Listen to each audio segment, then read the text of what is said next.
You ask Tiger to solve. This deals with linear equations with one unknown. The final result is d equals 12. Let's solve it step by step. Simplify the expression.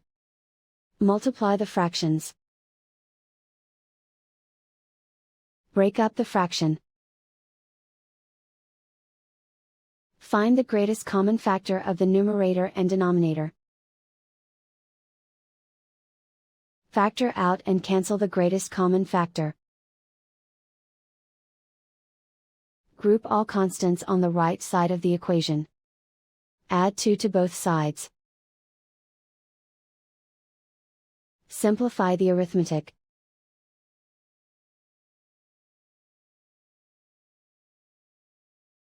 Isolate the d. Multiply both sides by 4. Group like terms. Multiply the coefficients.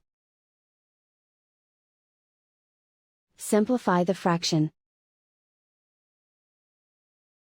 Simplify the arithmetic.